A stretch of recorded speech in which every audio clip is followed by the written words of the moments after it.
Hey everyone, and welcome back to another episode of Origin Matters. Today I'm happy to be joined by the founder and chief treats lady of Vital Pet Life, Donnie Yamamoto. Hi, Spencer. Hey Donnie, how's it going? Good. I see you've got Tuxedo there as well. Yeah, they wanted to be in my lap. So I thought I'd start with maybe introducing Vital Pet Life. So Vital Pet Life is a purpose-driven brand that leverages transparency, third-party testing, and science-backed ingredients to create premium pet supplements. And today we're going to discuss how Donnie's background from the fashion industry led her to develop Vital Pet Life and how she's adapted learnings from her background in the fashion industry into the quality standards for Vital Pet Life.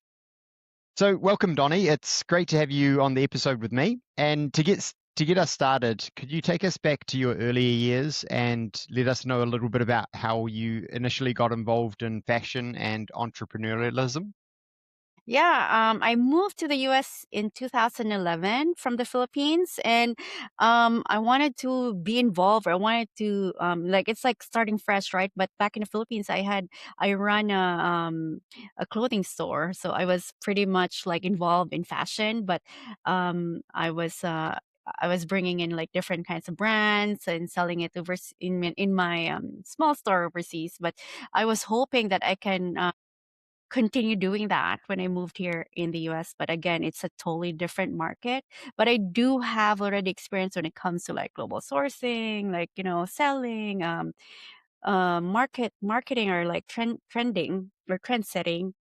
So I have that idea upon finishing my 1 year like fashion course. And I'm like, oh, there's an opportunity in the children's clothing space. And also to be different back then when I think like 9, 10 years ago, sustainability was a trend for fashion. Like there was an issue with all those fast fashion brands that were outsourcing in Asia. There was the Bangladesh issue with the workers, and this whole thing basically opened to like how transparent like these brands can be. And at the same time, like is it like not just like the sourcing or the ingredients, just the ingredients but the like there were new fabrics that was like available back then, like that are pretty much like sustainable, like instead of just cutting trees, or there's new innovation, and it Mm, really intrigued me. And at the same time too, like I didn't really know that it will take like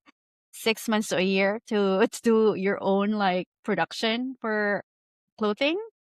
So on the side, I was like, okay, I need to find a business that can bring in money while I'm doing all my production. And again, it was accidental. Like, I have a dog, Tuxedo. You met Tuxedo. And back then he was like, I really thought he was a wired hair terrier because he was like scratching, and it's kind of like dry coarse hair, like his hair. And then and I'm like, oh, why is he like having some itchy skin, and his fur was really dry and coarse.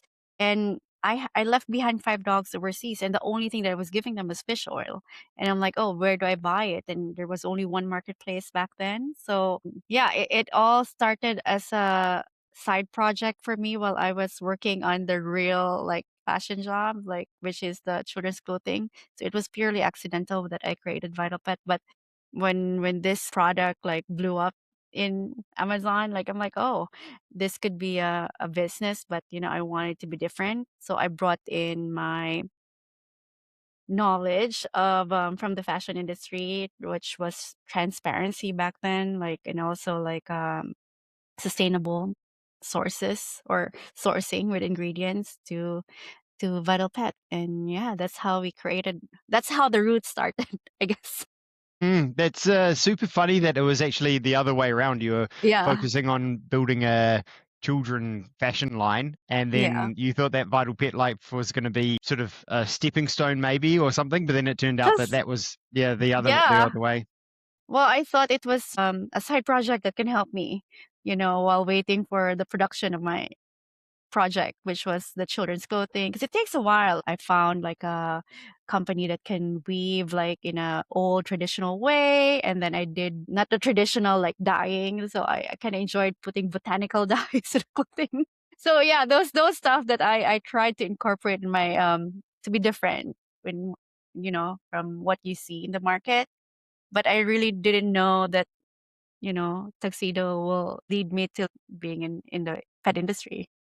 And at what point did you know that you wanted to take, I guess, the sustainability, the traceability, these kind of core things that you had learnt in fashion into the pet supplement side of things? Was it just because you realized that There's a the lack to oils, it. yeah, well, and the oils that you were giving to Tuxedo were working so well, and then you thought, well, this is actually from the right origins. It's traceable. 2018, I had the opportunity to attend the Copenhagen Fashion Summit in Denmark, and my mind was blown with all the options and opportunities that I can incorporate sustainability into a brand. Because I saw when I went there, it was purely like learning more about how I can build the story, or how I can build more sustainability to my children's clothing line. But when I went there, it was all over the place. It was in the food, like lotion, and I'm like, oh, I can totally do that too with my pet brand. I have all these ideas, really going to Copenhagen to learn about like the fashion summit, because like, I mean, Denmark, I mean, you guys, you are always like ahead of sustainability, and I was curious in what you guys have done, and it just reflected like the values that I really want to incorporate to the current brand that is like, growing. The experience of going to Copenhagen, it was more of a research on how I could build a children's clothing line, but I didn't know that I can also implement it to my pet brand. Mm. Yeah. So it's weird, like, but I think there's a reason to it. Like sometimes, you have a goal on what you really want it to be, but I think life always like, puts you in the direction that you're supposed to be. Yeah, absolutely. I think that it's common that people go out on a path thinking that they're going to do this or become a doctor to, help people in this way, but then they end up working on research or something, Yeah. something completely different. But then they end up helping people a different path. There's many different ways that a sort of life journey or a business journey will take you. Yeah, I mean, it's funny too, cause like, I think it just made sense that I should be in the pet space anyway, cause like, I love my animals, and I go down the rabbit hole just for them to, make sure that I'm feeding them correctly, giving them the right, like, recreation or activity. But back then, I just saw the opportunity in the children's clothing space, cause I mean, my friends were having kids back then, and I'm like, I can't even find anything that I wanna give As a to present. them. So that, yeah, present, and I'm like, "Oh, so maybe there's an opportunity in there." And then, like, again, it just made sense that I'm in the pet space, because I love my dogs and I love animals, and I love talking to pet parents and sharing, what I learn in every, like, life stages that I'm in with them, this journey with them. Mm. And what are your biggest, what do you think the biggest misconceptions are out there at the moment for pet parents regarding supplements and quality of supplements that you find out in the market? What do you think some of the biggest misconceptions are? Misconceptions, I think that, you're over supplementing them sometimes, but I feel like it's purely being able to be more like, I don't want to say educated, but be more like, when you're aware of what the need of the animals, because there's a lot now. Back then when I started, I think there were only like few products that you can choose, and that's why I chose the most natural one, which was fish oil. To me, like, back then, I see like brands with ingredients that I can't even pronounce. And I'm like, what is this? And then it's too scary. But again, that's the reason why it drove me to just salmon oil, because I'm like, oh, okay, it's just one single ingredient. It made sense. Fish oil, omega 3s, like, I also take it myself, and I know the benefits of it. There's a lot of conversations around social media, like the hype of like every I mean, the pet industry growing. A lot of us prefer to have animals than kids, and we just wanted to give them the best. But again, there's also a wilder array of products out there that you can choose. Again, I think you have to be counterintuitive, be aware of like, okay, does it really work? You have to question, like, I fully understand and I agree. I think that we might be a bit biased because we Revo, we've got a big focus on marine-based ingredients, but Mhm. I personally believe that omega-3, omega-6, omega-9, the fatty acids, they are often missing from people's diets, and then supplementing Yeah. them. It makes sense, and it's probably one of the biggest areas of research, at least for humans in particular, um, as far as supplements go. But then if you go to any of the big supplement conferences, there are so many products out there because there's a lot of new money coming in of people saying pets are popular. What can we make now and sell, rather than maybe going back and thinking, what do the pets need? To me, my rule of thumb is always like, go back to the most natural one and always simplify. So I feel Sure, like I know fish oil, there's a lot of like again like conversation like, oh, it doesn't really help. But I mean if you're just a new pet parent and if you just wanted to augment your dog's nutrition and kibble really is the one thing that most people really know. I mean now there's a lot of like food brands that you can use, like, or, I don't even say food brands, but food delivery for them. Like there's fresh food, like food that you can cook. Like there's a lot of information compared to maybe 10 years ago. Like I always remember when I was trying to find like, what's the best like, pet food that I can give to my animals overseas, my 5 dogs overseas. Like the only thing I can find was like the dog food finder, and it's just like what's the like it's just a measurement like how much meat was there. And a friend of mine fortunately taught me again it's education too because a pet you don't really know, you just know that that's a kibble that you give them. But again when the more I dig deeper, a friend of mine explained to me that okay, always look at the first ingredient so that you'll know how much, if it's really a real like meat or not, like what, like always read, like again learning to read ingredients. That was something that I feel like pet parents should also know. I mean, yeah, I mean, just don't rely on ads, I guess. yeah, it's a good point, and we've done some screenings on different pet foods before, and we've found some pretty interesting results there. Not all of them are exactly what they would claim, so I think additionally having a bit of omega-3 oil on top of them Yeah, is definitely a good idea with a lot of yeah. them. So we've discussed a little bit about how you prioritize quality, sustainability, traceability. You've brought that across from the fashion background that you've had. You're Arivo verified with your products. You're MSC and ASC certified. So you put a big emphasis on sustainability, and you've got great suppliers. But there is also some other things that you do. You do quite a lot with repurpose. Do you want to tell me and the listeners a little bit more about why repurpose is so important to you? Well, I mean, my ingredient is primarily from the ocean, and as a good citizen, I guess. Like I wanted to be a better business person. Like I always try to look for a way on how I can also be a not just like a branding perspective, because I know people have all this certification to greenwash. But again, for me, it was more of like, okay, how can I reduce my plastic footprint? But luckily, like there's a company like Repurpose that can help like small companies like us create like a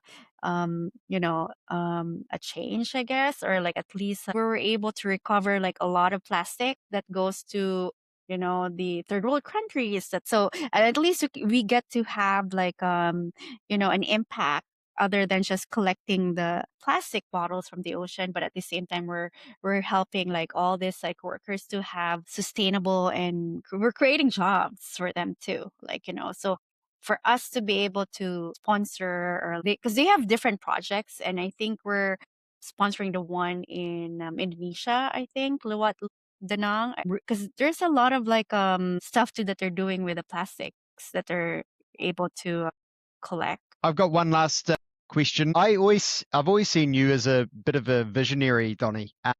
As an industry leader, you've always seemed to have your ideas or your values that you've, I guess, maybe taken from fashion, brought into the pet supplement space. You've built into Vital Pet Life, and it seems to be working well for you guys. Vital Pet Life continues to be one of the top pet supplement brands on Amazon. We've also recently launched in Walmart, so people can now find you guys nationwide in Walmart and retail. But I'm interested to know, without sharing any secrets, what are your sort of predictions on the future, or what are your thoughts? Do you see any new trends, or is there something in the fashion world that's coming that you sort of think that might be the next big thing that will come in for pet supplements, or for the pet industry?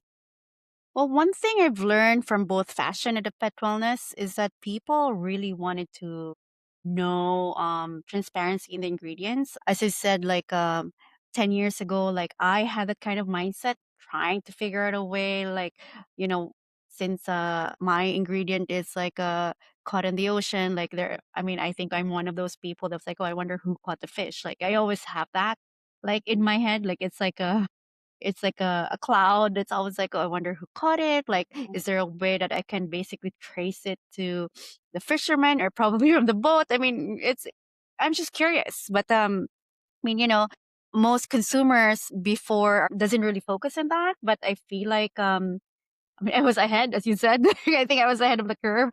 I was always asking that, but I think now people like the younger consumers, like they really love their pets. Like I just learned from my team that the pets are now the new children and plants are the new pets. That's something that you can, you can probably think of when you're building, your marketing goals for Revo or whatever.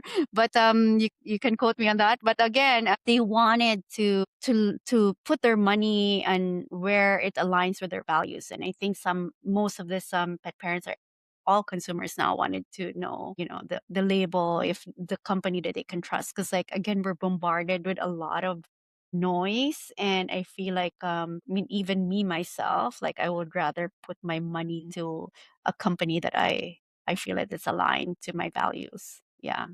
I think it's still gonna be there within the next like 10, 20 years because like people would really know I think everybody knows now who's authentic. Like they easily people can see what's really there for their animals, or who's really there that they can trust. Like yeah, I think the traceability is really important, and I think it's gonna be there. Not just Yeah, not a trend to me, and I think it's gonna continue. that's interesting. Yeah, it's good. It's good to say that it's not a trend, and Yeah. it's just going to be something that's going to be doubled down on, really. And so you think it's going to be more focus on traceability, where things actually Yeah. come from. I think the same way as you. Whenever I get anything, I might think, where has this T-shirt come from? Where is the material that went into it? Where did that come from? And all of those things. Yeah, and I feel like too, I mean, I'm really happy that I'm seeing a lot of like I call it education and empowerment for pet parents. Like I see that it all across like social media. I mean, unfortunately, there's a lot of AI. Again, you have to be, you need to have your awareness, like which one is real or not. Because again, there's a lot of information out there. But I love the whole like trend of like people being open to like how to take care of the animals. Like I call it like education, other than just understanding how the sourcing was responsibly done, how you can trace the ingredient, independent verification, what you guys do. There's a lot of like I feel like as a company now, may it be in pets or like consumer, like there's no way that you can be traceable. I mean, there's a lot of opportunities for you to, as either small or big company, to up level your game, or how you can like compete in the market or like in the noise, like in the market space. Like there's always an opportunity, and if you are in it because I mean, I feel like all brands at some point started because they are passionate about something or they're trying to solve a problem, just like what I did. Um, yeah, you can bring in your game and like, go down the rabbit hole. And again, there's a lot of opportunities like how you guys Arivo came into our life. I mean, I never thought that I'll be able to identify the DNA of the fish, and that's always been something that I really want to do, to be 100% transparent to my consumers. And fish oil is great, but you need to be like I kind of wanted to be 100%. When I say it's salmon, it should be salmon, and if I say it's a blend, I need to tell what kind of blend is it, on my oil. So And if it's sustainable as well, because Yeah. there's overfishing happening in different parts of the world, and in those areas where there's overfishing happening, that's where if you're a bad player, you can source the cheapest omega-3 oils, and Yeah. then if you import that or bring it to the United States and then bottle it and sell it to people, you could make a lot of money. No, But totally. that's a bad thing to do though. And as a consumer, if you're someone that actually cares about a sustainable future, and I think say a brand like you guys, you're very interested in the fishery that you get your supply from being sustainable, because it's not a long-term business move if Yeah. you know that fishery is unsustainable. So I think that, yeah, being able to, I think there's a lot of brands out there that talk about traceability and sustainability, but then a lot of them, at least from what we can see when we do our screenings, a lot of the on the screenings where we find that there are mislabeling or adulteration or those types of things. I think there are, unfortunately, some brands, or at some point throughout the supply chain, there's brands that don't actually know where that oil is Comes actually from. coming from. Yeah. And that's really where the I'd say the bad players in the markets that are out overfishing things, they're probably the same people that want to change Totally. labels on barrels of fish oil and then sneak it into supplies that brands don't really know isn't actually sustainable. But what you do is actually walking the walk and tracing it all back and focusing on these core values that you brought from fashion. I mean, which is sadly, like, especially like, with our climate change. And as you've mentioned that, there's some conversation now that we have to prepare for like the supply of the oil, like, currently the Peruvian market fishing season didn't happen, right? Yeah, they've had two cancelled fishing seasons, and there's a big I think it's an El Nino year, which means that there's extra warm water, which makes Farm. makes it more difficult for them to fish the fish in that area without catching juvenile. So Peru, that's a sustainable fishery, but then them being responsible, they've had to shut it down so that they don't Yeah. kill the Overfish. juveniles. Yeah, so it becomes a challenge though to actually be a brand that puts sustainability first, because then it means that you have standards that you can't just go and Yeah. use this oil because it's convenient. Yeah. Yeah.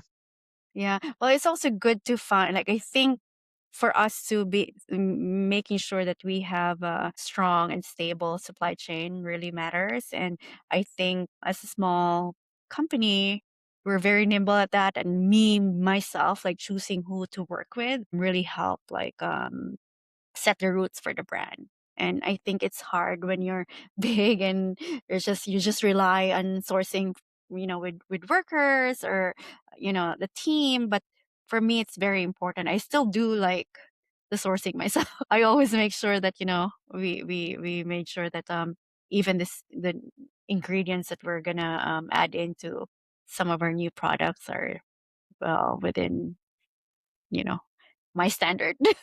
Mm. Yeah. Absolutely. Well, I think Yeah. your standards are part of the reason why, or one of the main reasons why Vital Pet Life has become the company that it is today. And yeah, I want to say thanks for jumping on the podcast with us today. I'm sure that we'll jump on another podcast in the future. And thanks for the discussion. Yeah, you're welcome, Spencer. And yeah, hope we have a great weekend. Awesome. Thanks, Donnie. Bye.